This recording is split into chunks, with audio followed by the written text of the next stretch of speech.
I've been a giver for many years now.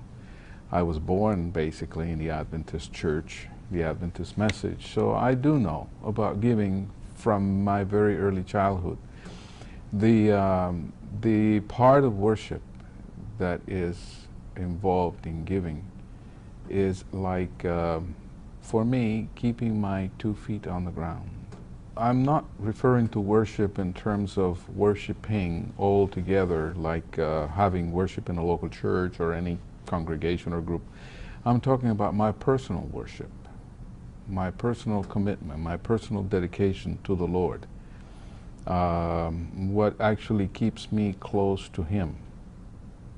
In writing a check for tithes and offerings, whether anyone checks into it or audits that or looks into whether I'm doing it or not, it just makes absolutely no difference. The point is, I'm doing it because by doing that, I recognize that God is the owner of everything. He is the Creator. And it is an opportunity for me to surrender my will to Him. Selfishness is the reason why we give. In other words, the Lord wants to eliminate that from our lives. So from the moment I write a check, that by itself, that act by itself is a blessing. However, the blessings of the Lord on His faithful children are very tangible. His promises are clear. And as I accept them, and as I believe them, and as I see them in my life, I can say safely that throughout my life I've seen His hand over and over and over again.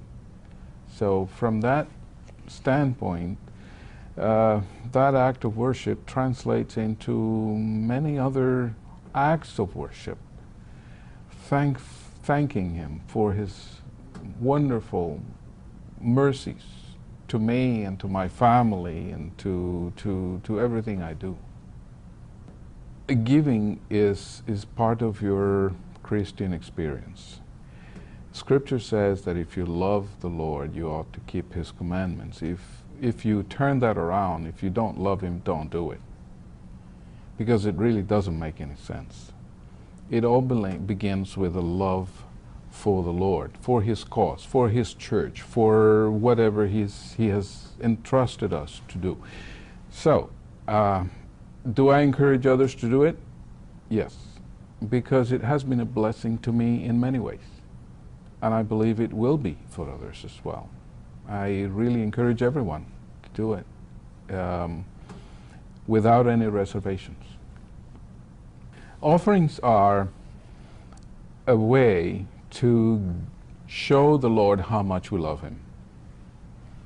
And when we read it in Scripture, the context in which offerings are presented in the Old Testament and in the New Testament indicate that this is an opportunity for the Christian to go well beyond the realm of what has been already designated. We can't do anything about tithing because tithe is 10% of your income, of your increase. So 10% is 10%. There's nothing you can do. You cannot give tithe and call it 12% or 9%. Therefore, offerings, because there is no limit to what you can give, open a window, a door by which you can walk through and experience what the Lord has for you in life.